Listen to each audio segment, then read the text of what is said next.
So, my ninjas, I'm Strident, and I am back with music and fighting games then and now part 2. And I'm not going to waste any time. You guys waited long enough. I'm jumping straight into it. We're starting off with music from a game that came from the 16-bit era. It was big. It boasted a cutting edge, quote unquote, soundtrack. The soundtrack was kind of meh, but a certain rap group, years after this game kind of went into obscurity, they sampled or referenced or did their own version of a track straight out of the game. The game is Eternal Champions. The group is no Bone Thugs and Harmony, and it was off the album Eternal. And I don't know. The track kind of had, it was the music from when you watch the bio of the information on the character you chose, and it was kind of sad sounding and whatnot, but somehow they made it fit for a track that they were rapping on, and it was decent. So here, check this out.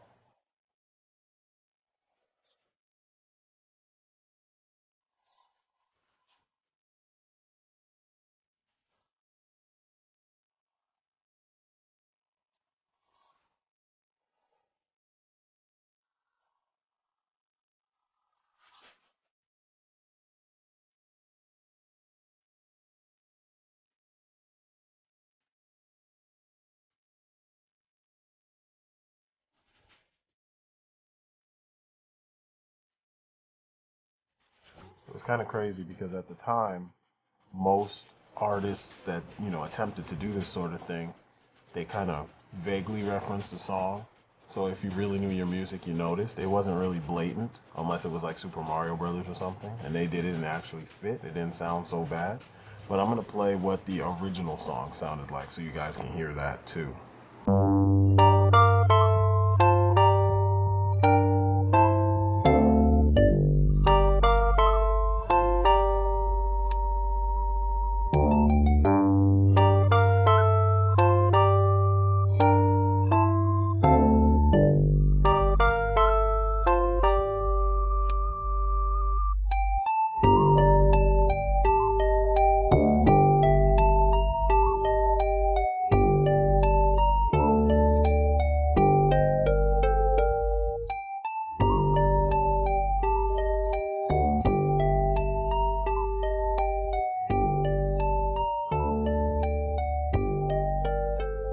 Now it always struck me as strange that someone would use such a sad sounding song, such a almost melancholy type song for kind of a, I don't know, a rough, kind of tough type of background music for your for your song.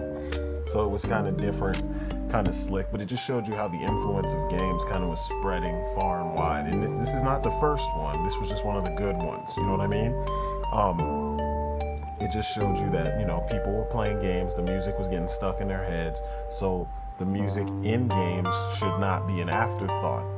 And much of the music that we hear today feels and sounds like an afterthought, and that is just frustrating as hell. But let's move along. Okay, so like I was saying earlier, Eternal Champions, it boasted that it was gonna have a cutting edge soundtrack, and the soundtrack was kind of meh. It was kind of weird because it was all highs and mids with no bass, and there was no heavy percussion. The Genesis was a system that had a pretty decent, decent sound capabilities, and it had ridiculous output. If you played any of the Streets of Rage games, you heard the kind of bass and the kind of you know the mixture and variety of sounds that system could do when in capable hands. One of the old games from this era that the game itself is kind of ugh, but the music in it was pretty good for the most part, was Teenage Mutant Ninja Turtles Tournament Fighters. Just from the select screen music, you knew that you were going to get into something pretty decent. And I still have that soundtrack. There were a couple stages. I still have the music, but let you guys check out this select screen.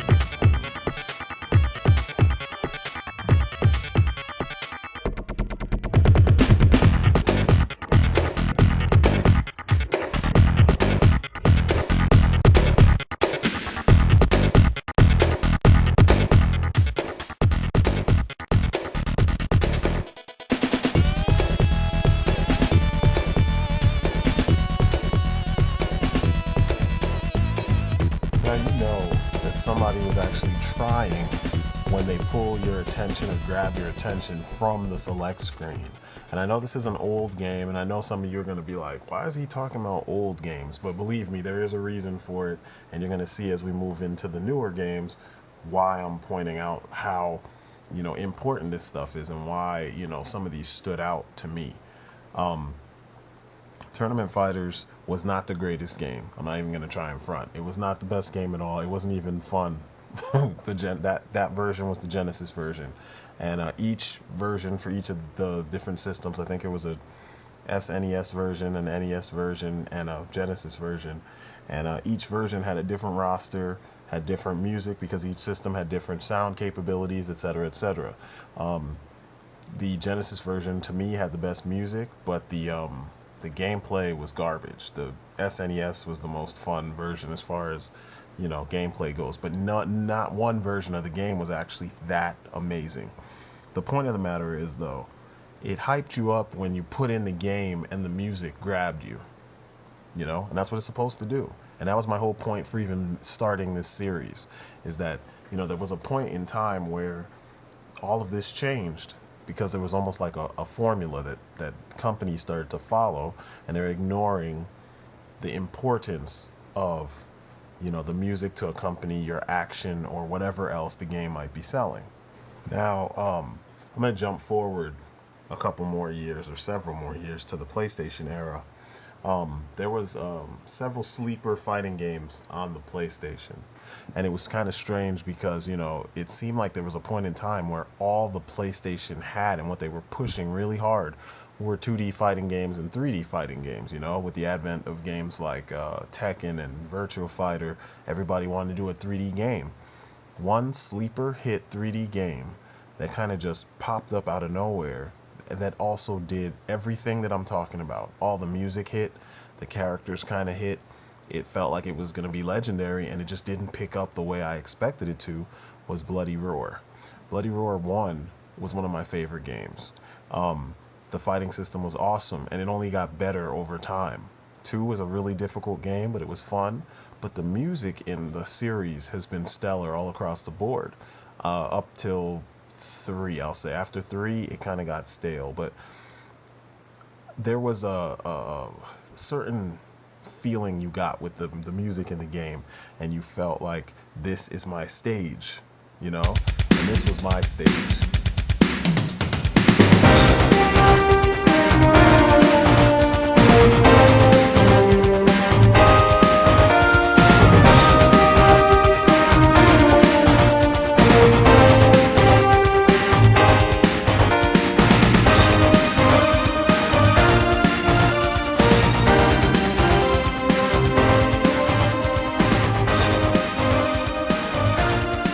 It got so bad that, like, me and my best friends and people who I played from my school, we all would have these tournaments that go on for days. But, like, anytime I was playing Bloody Roar, and most times I was winning, because in my town I was one of the better players, we would be on my stage forever, and I never got tired of hearing it. It helped hype me up, and it was like a little bit of inspiration to keep you going. It's one of those things that, like, you shouldn't have to try to like the music. You should just hear a song that just grabs you, and that should be it, and it should inspire your play style and make you fight harder. And this one kind of felt like the music in, like, old 80s action films or 80s martial arts films or even anime. Old school anime had really cool, heavy synthesized themes, and this one hit those I don't know, those notes that I needed to make me, kind of amped. Now, another thing Bloody Roar 1 did really well, and it's something that the series actually did really well up until after 3, is last boss. All the boss fights were awesome. The last boss of Bloody Roar 1 set the stage really well. You started out fighting this kid who was somehow biologically engineered to age. So in the first round, she ages to that real quick with the green hair. They kind of allude to the fact that a corporation had kidnapped her and was doing experiments on her in hopes of giving her the ability to change, at will from an early age.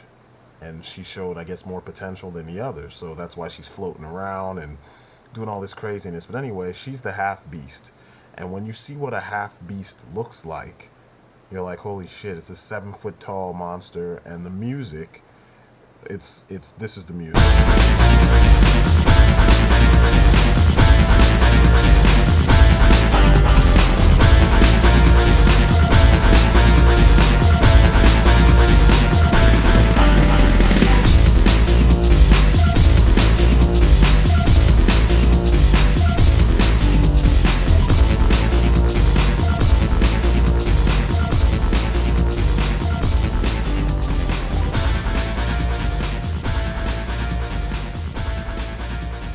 And the crazy part about the whole thing is the character is already like 7, maybe 8, 9 feet tall, something like that.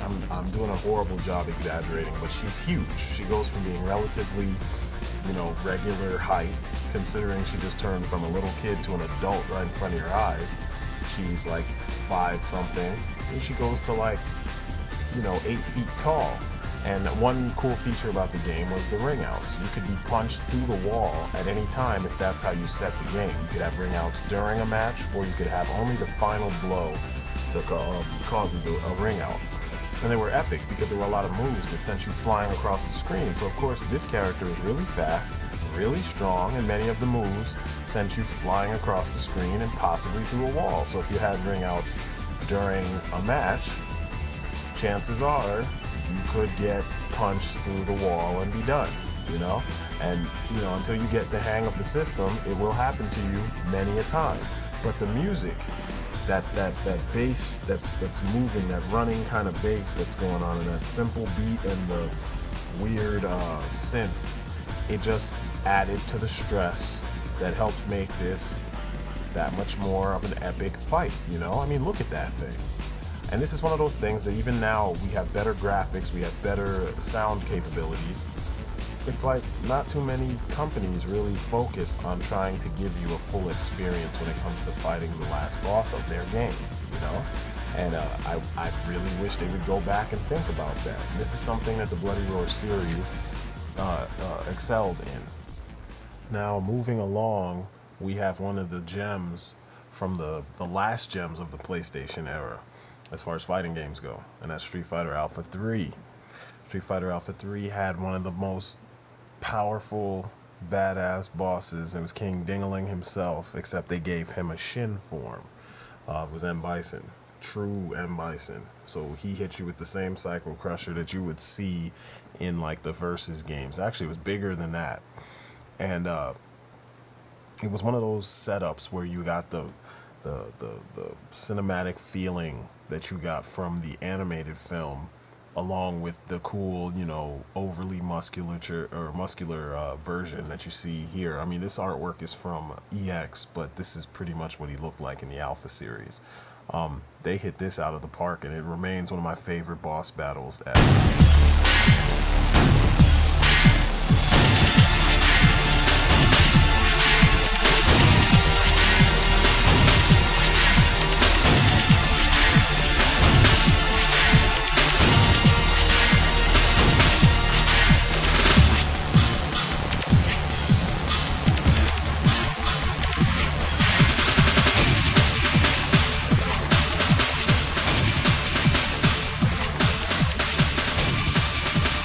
Just the intro alone is enough, but they take it further. Just listen.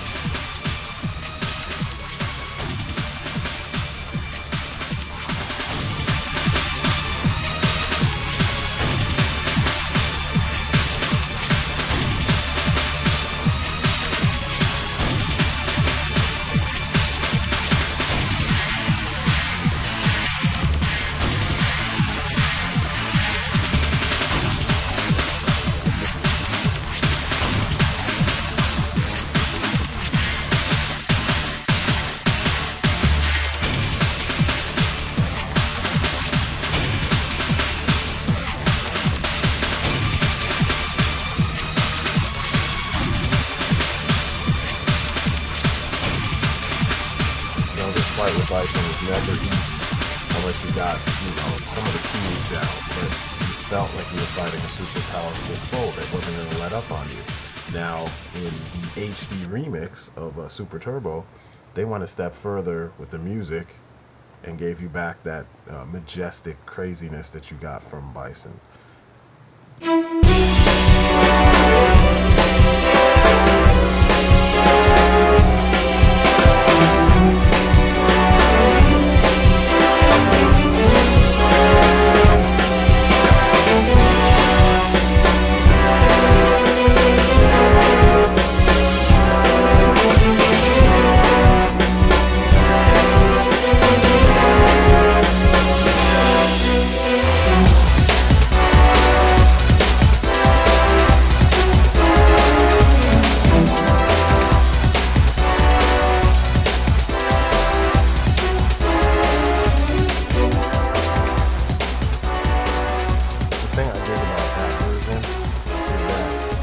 By fans.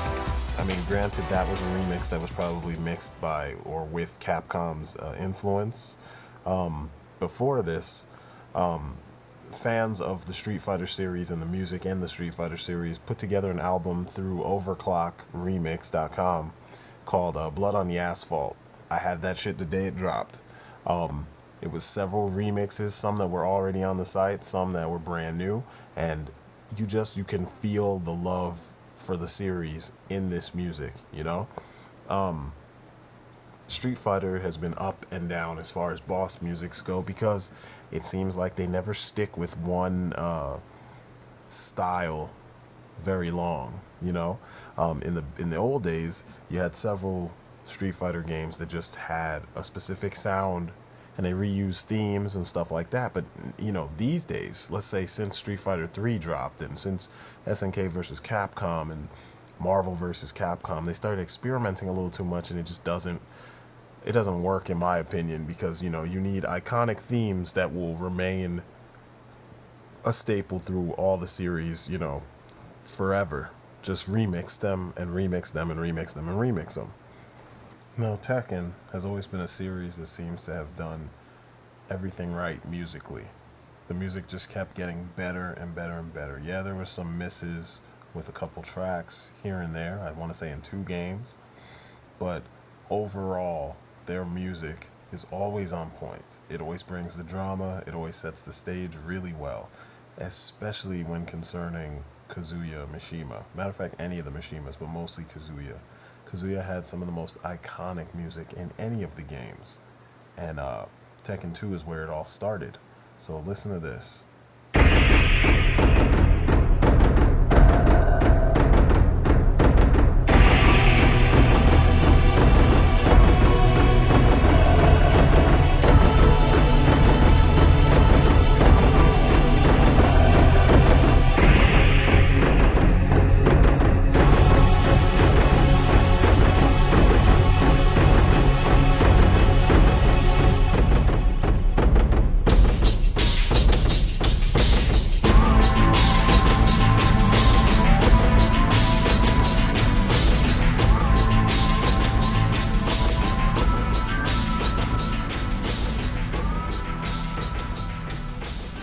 That crazy, ominous feeling, you know, you feel like something seriously evil is about to go down because those drums, I mean, it's repetitive, but it's repetitive in a way that keeps you on edge, and that worked. I mean, you're fighting in the dark, all you can see is this floor with these coat of arms all over the place, and Kazuya's fighting you in his little Dracula suit and whatnot, so you're like, shit, something's kind of weird.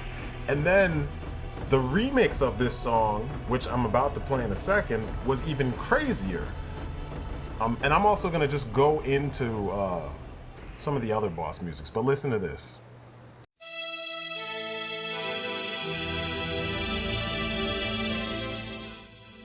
It's kind of funny. Initially, when I first got this game and I got up to the boss and I started playing it in arranged, I had never even heard the rest of the song. I never got past this instrumental, you know, orchestral sounding portion. And it was funny too because I felt like I was good because I was always finishing my fights really fast. But one day my brother and I decided to just sit there and listen. And this was before OSTs were readily available in the US the way they are now. And what came after this, whew, man, talk about drama.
Now, Ogre is another example of a good setup with a lot of drama.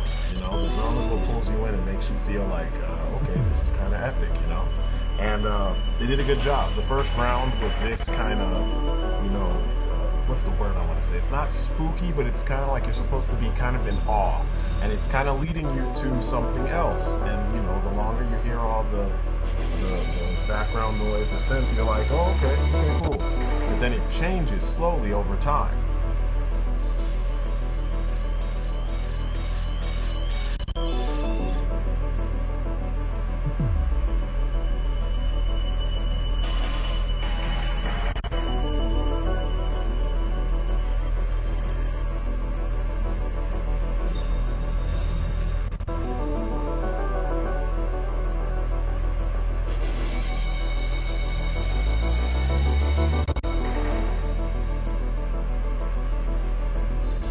You can actually hear the guitars slowly building up, and then you get the fight music, you know? And being that you're fighting this big old monster of a character, they kind of fit, you know?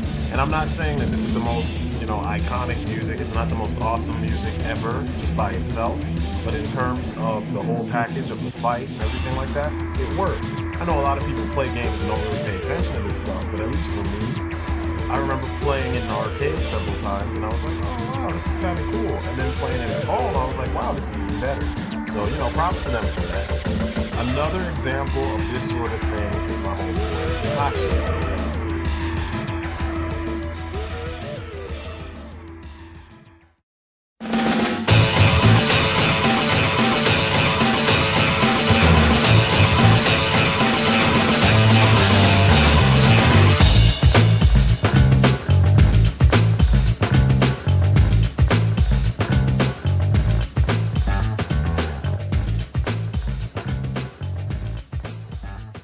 I mean, look at that coat, that collar, and that slap bass playing in the background along with the higher guitars.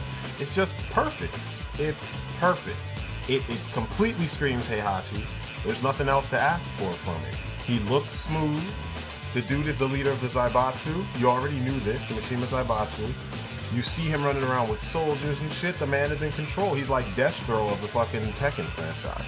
And they did a good job giving you that feel with his theme. I don't know why they haven't continued this throughout the series, you know, but it's awesome shit.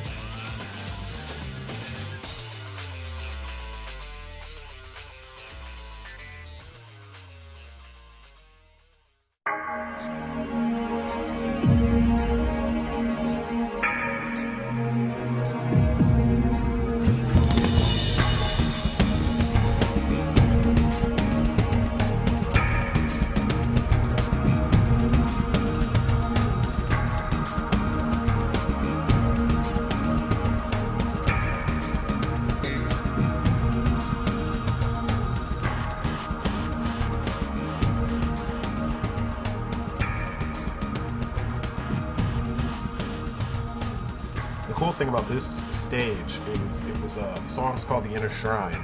It was part of the first Tekken that had cinematics during the game. So, you know how Jin has this whole internal struggle about, wanting to separate himself from his family and everything like that, and, destroy the Mishima bloodline so that no one else could be born with these demonic powers and whatnot. And it felt like that, and it fit, and it wasn't the usual poppy rock techno, video game music. It was more like a scene in a movie. And this is what I'm saying, the drama needs to be there, and this song had the drama. And it's not the only one. There were a couple stages in Tekken 4 specifically that had it, since they were coming at you with more story first.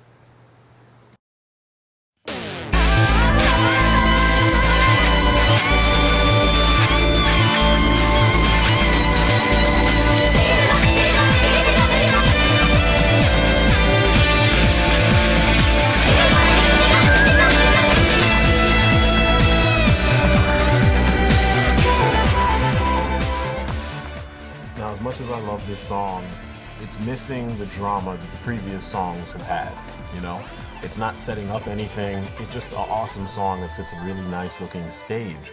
But the character who shows up on that stage, who kind of serves as your boss battle, there's like little connection past the fact that there was a cathedral involved in some portion of the story, and that's it. I don't really dig that. Now here with Azazel's theme, they went back, the same game, and they went back and they added the drama that was missing from, the previous song. There's a setup, and it's a long setup. Actually, for a long time, I had never heard the rest of the song because I would fight Azazel and fight as hard as I possibly could and beat him and get it over with, because I hate these big, cheap bosses. I like bosses I actually can fight. But this one has the drama, and it gets intense as, more and more intense as the song progresses.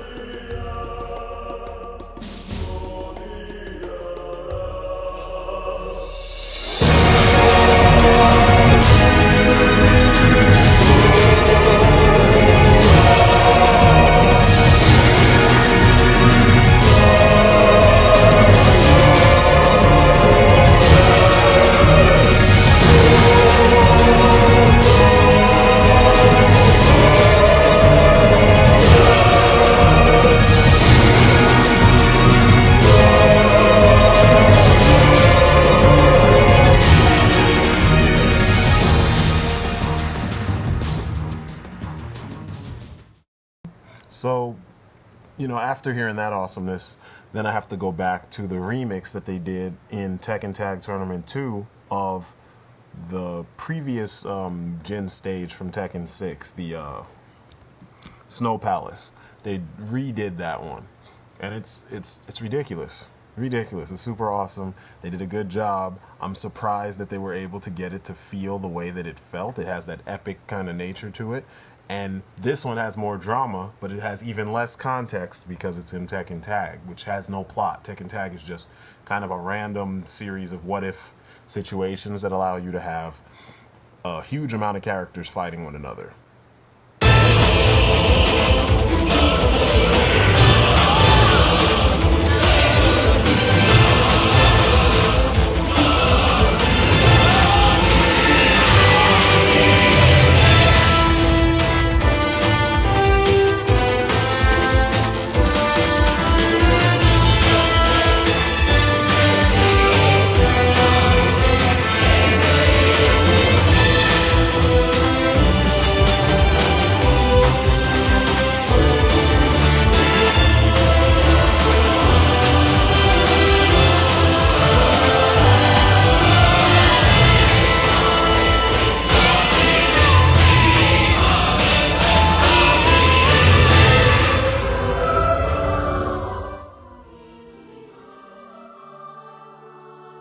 Even the breakdown that they gave you right here is genius. My only criticism with the song is the fact that it never gets back completely. It takes so long, I shouldn't say never, but it takes a while to get back to the, original part.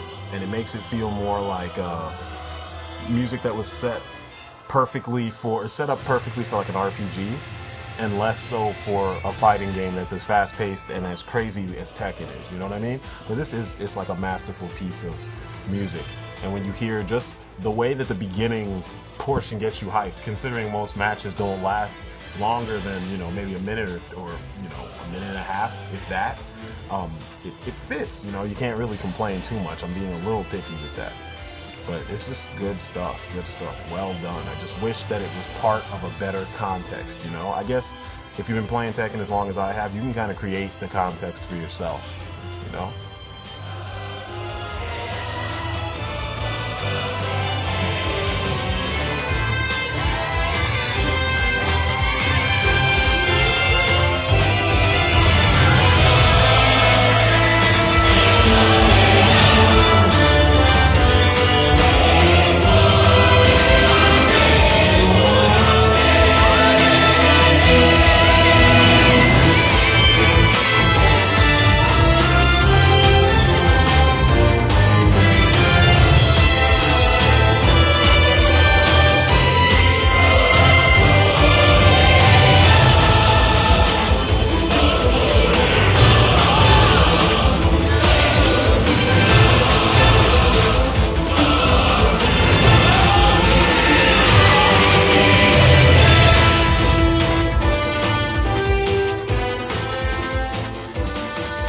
So now, once again, I'm gonna take it back a little bit. So early in the PlayStation's life cycle, the PlayStation 1, there was a game called Battle Arena Toshinden. The game was kind of unique for the fact that it had kind of like a real bout Fatal Fury style dodge that was the center of the combat. It had desperation attacks a la you know, SNK, super moves and secret moves. And everything had this SNK-ish kind of feel to it, even though it was a Sony product. You know what I mean? It wasn't developed by SNK.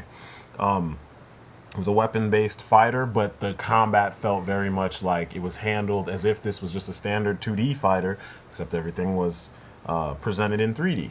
I mentioned Real Bout or Fatal Fury Special because those games had this weird circular dodge, and those were 2D games. And this was the first 3D game we got where we had a similar thing where the character would kind of dive into the background and roll, but because the camera was moving around because it was a 3D game and we had full, you know, freedom with the camera, you had the ability to keep the combat going when you move around. It didn't just interrupt the fight. Anyway, the music was really good in that series, but one of the notable music, since we've been talking about bosses for the most part, was the last boss, Gaia. He was this huge shogun-looking thing with these two ginormous arms sticking off the back of his armor. So he could hit you from a ridiculous distance, and the game had ring outs. I forgot to mention that. So a lot of times he would slap you with his giant arms, you go flying off the edge of the screen, or he would shoot you with his ginormous, like, almost screen-sized fireball, and blocking it sent you sliding backwards. So sometimes if you were close to the edge of the screen, you were asked out, literally. Anyway, you were fighting on a clear or transparent stage floating in the middle of some kind of vortex or portal, and it just seemed like some off-the-wall shit, and it was pretty epic looking, and the music helped set that off. So I'm going to give you just a little bit of it right now.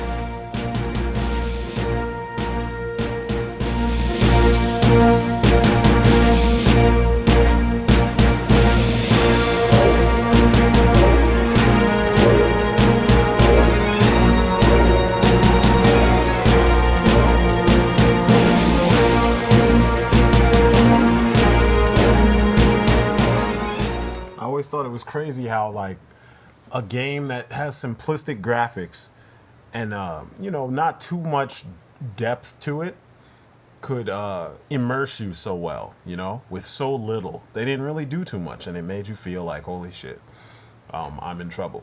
But I'm gonna jump around a little bit, and you know, every now and then I throw in something else in these. Well, in the previous video, I threw in stuff from Shinobi 3, and it's not necessarily a fighting game per se, but I want to throw in a couple more little bits that come from another type of action game. Now, a lot of people, if you're older than, I don't know, 30, or if you're in your 30s and you played video games when you were like during the 90s, you know, on the Genesis and the Super NES, then you'll remember a little game called Streets of Rage. Streets of Rage was one of the best beat 'em ups ever created, in my opinion. Each one got better. Two had a few issues because they took out very vital aspects of the engine, but the game overall was, you know, a well done game. You played with your friends, all about teamwork. The martial arts made sense. The music in that game is top notch. They still play it in clubs back home in parts of New York and Jersey. They still play it like crazy in parts of Japan. I'm pretty sure there are other parts in the United States that are still playing, you know, that are heavy on electronic music, that are still playing Streets of Rage music in, you know, their clubs. The boss music in that game was awesome because the game didn't have a very cinematic style to it. Everything was conveyed in the details. So, you know, if a character was I don't know, a boxer or a ninja or something, most of the characters wore normal clothes. So they conveyed it with the attacks that character would do, and the music would have cues from something you heard in a ninja movie or in a previous game, or just something that identifies as ninja. If your character, which in this case the main villain happened to be this Hispanic, I want to say like Colombian drug lord type, you know, something akin to Tony Montana, it wasn't blatantly obvious. I mean, he was dark and he had long hair, but that could have been any kind of character. I mean, back in the day, Billy Drago used to play that role all the time, and that motherfucker just had a bad tan and a ponytail. So in Streets of Rage 2, they upped the boss music and added stuff to it. In the Streets of Rage remake, they did the same thing. I'm going to play the music from Streets of Rage 1, and then I'm going to play the music from Streets of Rage 2, the boss music, final boss music, so you can hear how they added little things to make a boss, to give you the story of the boss, so you know where he's coming from, kind of.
Now this is the version from the Streets of Rage remake.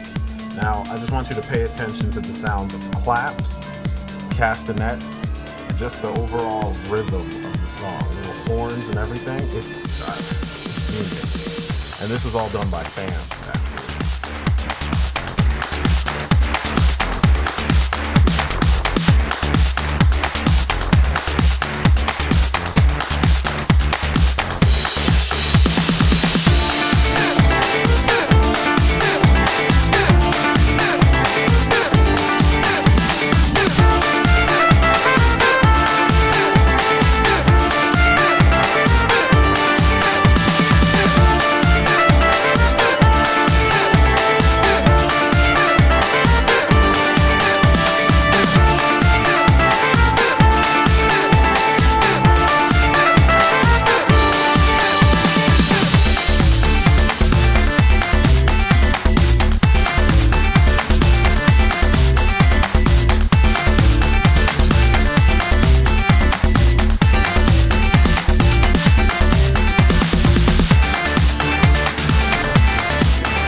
So, as you can tell, since I've compiled all that music, I have all the music from all the Streets of Rage games. I have all the music from even the remakes.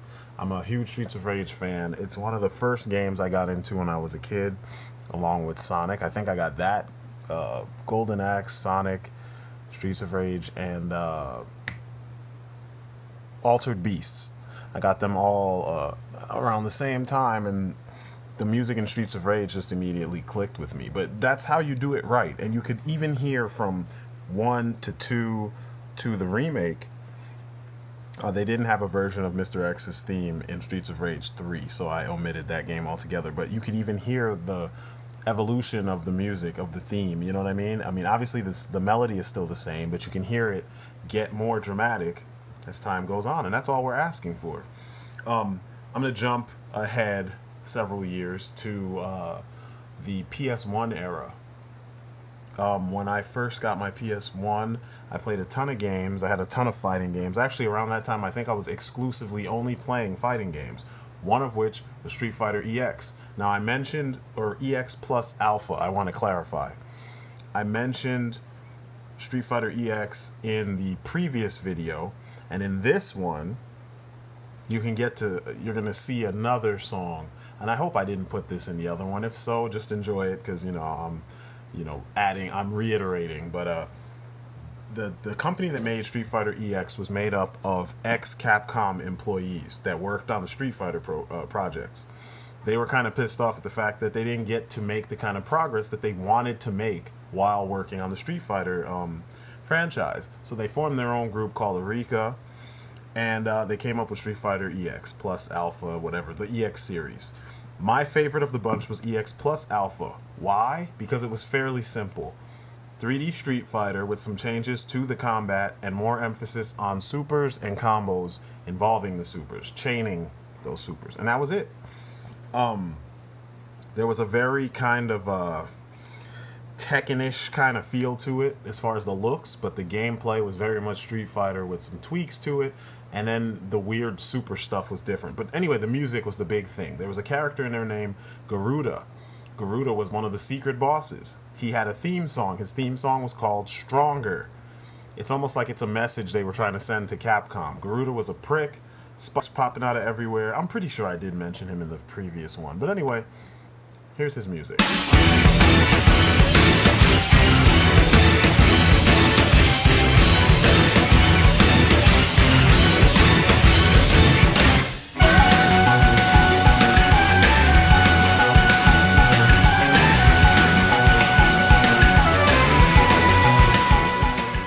To note, you can hear all the Japanese instruments. You can hear the wood block. You hear the different flutes or wind instruments. And what I dug is that he was kind of a fast character. He was all over the place. He was really powerful. His moves did a lot of damage. But it was almost like he was a counter to a lot of what makes Akuma a powerful character. But this being one of your secret bosses, it always felt like, I guess part of his story is that he is more powerful depending on the power of the person that he fights. So he pretty much rises to the occasion. But if it's a fighting game, that means you have to rise to the occasion too. So you're hearing this intensity, constant intensity, and you have to concentrate.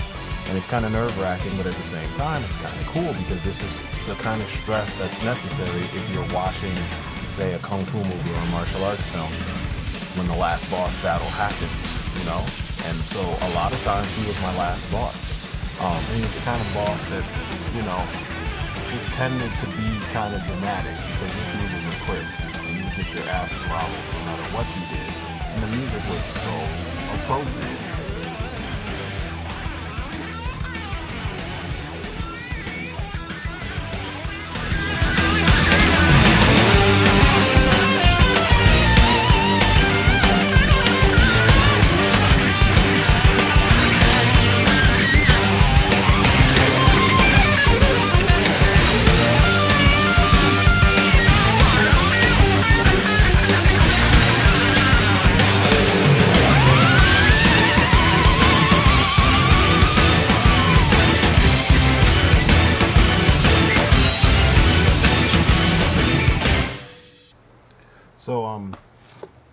at this period of time when I was hardcore into fighting games and stuff, and even now when I choose fighting games, it's based on a couple things that kind of stem from the fact that I grew up in a martial arts or with a martial arts background. I like the games that kind of have more characters that look cool but have martial arts that actually fit. I like when the music also plays into it. I'm big on the music, otherwise I wouldn't be doing these videos. King of Fighters has always been one of my favorite games, but there was a point when Falcon came on board towards the end of the Capcom versus SNK era, where the character designs just were all too feminine and too flashy, and the form and the function were getting so far away from one another that I just couldn't really stick with them. I couldn't get into them. And then we ended up coming to King of Fighters Maximum Impact. That whole series pisses me the fuck off. I hate it. Hate it. Some of the models look good, the intros were kind of cool, and I like seeing some of the characters in 3D, but the game itself, some of the music was garbage, some of the designs of the stages, the alternate costumes were garbage, the new characters were all generic, they all looked the same because Falcon is very limited as a character designer.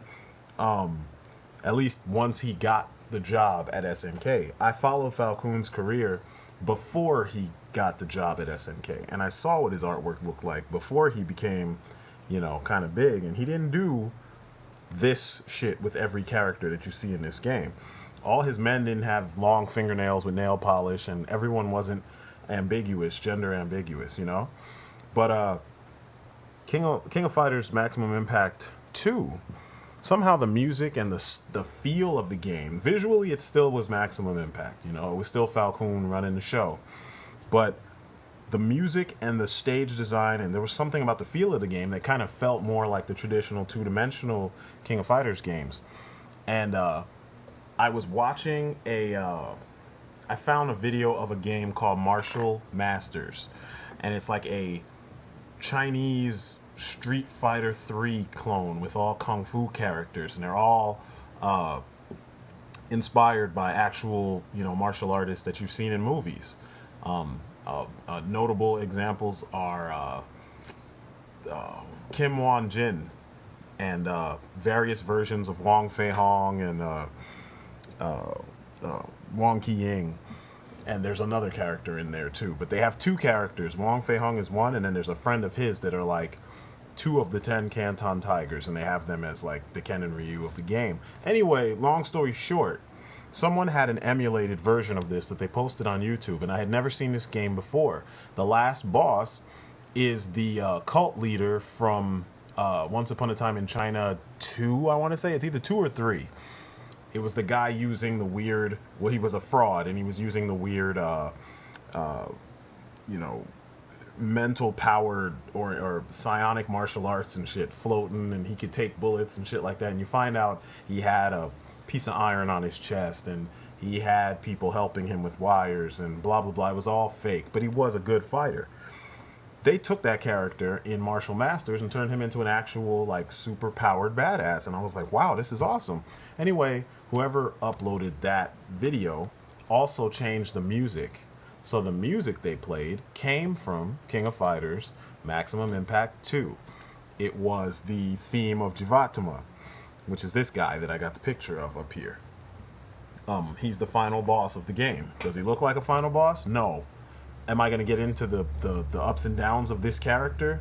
No, because it's pretty obvious. But what I am going to let you hear is the music. I think it's funny to say that if not for Martial Masters, I would have not even heard this song because I wasn't planning on playing this game.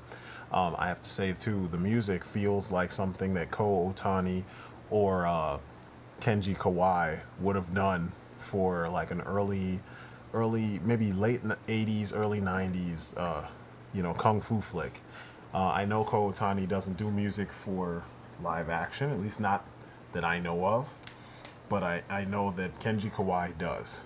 But either way, this music is top notch, and it's a perfect example of how to take a very simple situation and with music amp it up and create more drama and stress.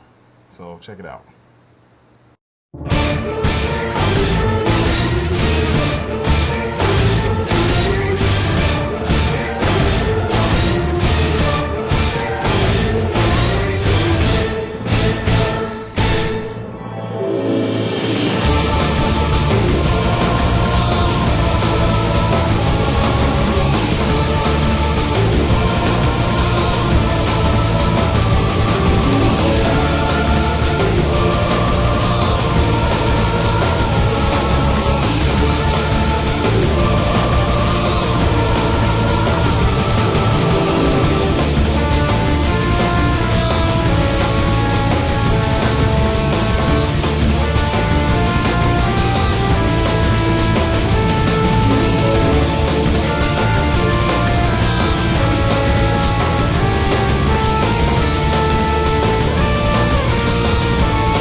So all in all, I guess, the main point, and I made this in the previous video and I'm making it again, is that drama. Drama is necessary to make these fights more action-packed and, just to give you a better experience. So anyway, those were a few of the ones I think are really slick. It's possible I might come back and do another one. I mean, this took forever because of all the crazy stuff that's been going on lately. 5 weeks away from my first kid being born, like my first biological kid. So, yeah, we've been busy. But, I'm going to keep the vids coming. You guys keep the comments coming. Let me know what you think about this. And I guess I will be talking to you later. All right? So peace outside, people.